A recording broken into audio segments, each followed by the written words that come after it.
Hi there, my name is Ryan Wheaton, and today we're looking at an overview of utilitarianism for our ethics course. So, to start, the basic definition of utilitarianism is that when an act is committed, if it produces the most happiness and goodness for the overall population, then it can be considered morally correct and should be the act that is performed. There are two ways of looking at utilitarianism. The first one is quantitatively, which works with hard data and values about the amount of happiness that is produced, and then decisions are acted based on that. That is by Jeremy Bentham, which is a philosopher. Then there's qualitatively, and that's a more in-depth and analyzed look at the types of happiness, and then the act is committed based on that. So Bentham's view of utilitarianism revolves around a certain value of happiness that stems from an event, like I said before. A quick example of this is very simple, is that +4 happiness is created from going to lunch with friends. Obviously that's a simple decision, and which should be made because there's no pain and there's happiness gained. Very simple example, but I just want to do that. Meanwhile, John Stuart Mill's way of looking at it is more in depth and analyzed. So it actually looks at the quality of happiness that is created and kind of compares these qualities of happiness, and then the one with the highest quality would be the act that is committed. So, I'm going to look at the four assumptions of utilitarianism. The first one is that happiness and pleasure are intrinsically valuable and pain is intrinsically invaluable. Every factor and decision in life is connected to these intrinsic feelings. Second, in the eyes of utilitarianism, everybody is equal, no matter the location, status, or position of this person. 3, utilitarianism is a sort of consequentialism in which the ends justify the means, but that the value of the decision is basically decided by its outcome. 4, its views counteract with deontology and virtue ethics, which was also learned in an ethics course, and may be done by some of you in future presentations. We're going to look at the types of utilitarianism now. The first one is act. This is basically the standard one, with which, when somebody, before any decision, analyzes the outcomes, and the one that creates the greatest happiness should be the one that is committed and be considered morally good. So this is just the general definition. However, it is time-consuming, so you have to analyze all these possible outcomes. And so, act utilitarianism may follow a set of known facts or rules that help them make decisions more quickly. The second type of utilitarianism is that when somebody, before any decision, follows a strict set of morally correct rules, and if it creates the most happiness and also follows these rules, then it should be committed. However, of course, general exceptions can happen, and that sometimes these rules have to be broken. For example, if I was getting attacked, maybe I'd have to break my rule to not harm anybody, but I'm doing it in self-defense, and so that's justified. Third is two-level utilitarianism. Basically, this occurs when they're act and rule utilitarianism. You'll notice it's very similar, in which a lot of times they kind of blend together. And so, when these two kind of intersect, it creates two-level utilitarianism, which, when decisions are too difficult to predict in terms of happiness, then a guideline or a set of rules is created to follow. This utilitarianism is only followed within certain situations, one that tend to be very complex and hard to kind of predict.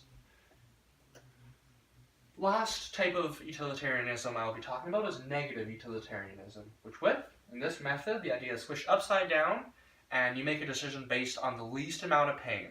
This usually occurs when the happiness is not really a factor, based on a bleak kind of situation, and so you act on the least negative impacts or misery on the overall population.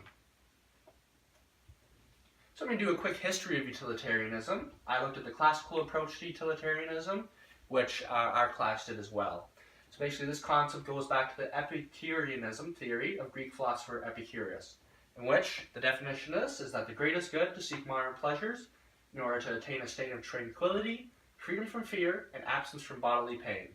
So basically utilitarianism is just this definition, however, is more up-to-date and more modernized.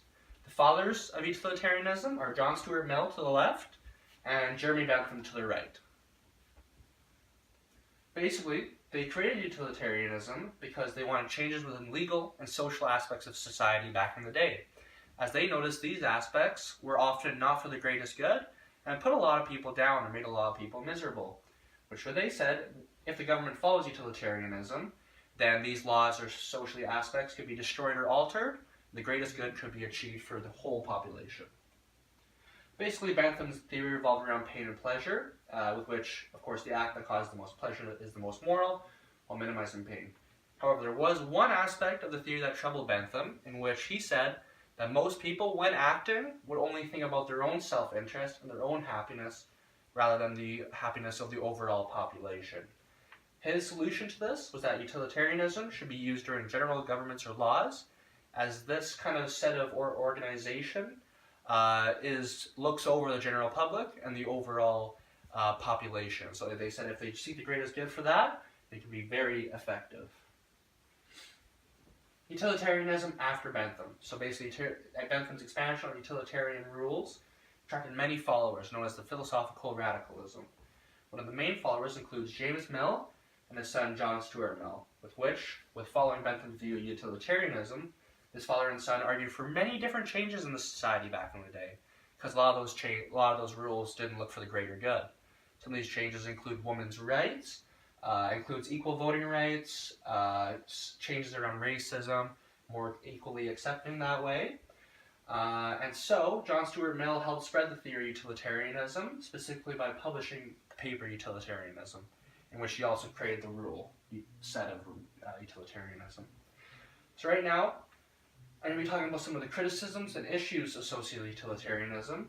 One of the main criticisms is that even though an act may be considered unmoral, the utilitarianism theory may even support this. So, for example, stealing or lying may cause greater happiness, even though it's considered bad.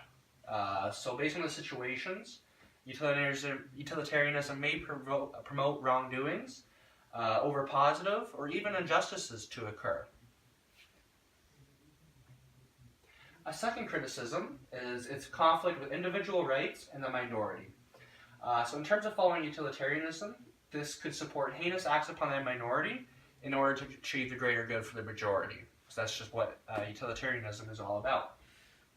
So which we have to look about at what point to the damage done to the minority will be too much to look past in terms of analyzing the happiness of the majority. However, rule utilitarianism may be a solution to this, because when following these specific set of rules, it makes everybody moral, and it's overall a very good set of rules that promote positive doings. Also, general rights could lead to a greater happiness in this application, because they said if everybody has general rights and everybody's pretty happy, well then that would just generate the most amount of happiness rather than only a certain amount of people being happy and other ones miserable. So an average, sort of. Last criticism is the potential to justify any act. This is prevalent with extreme act utilitarians, so that's kind of the most basic type of utilitarianism.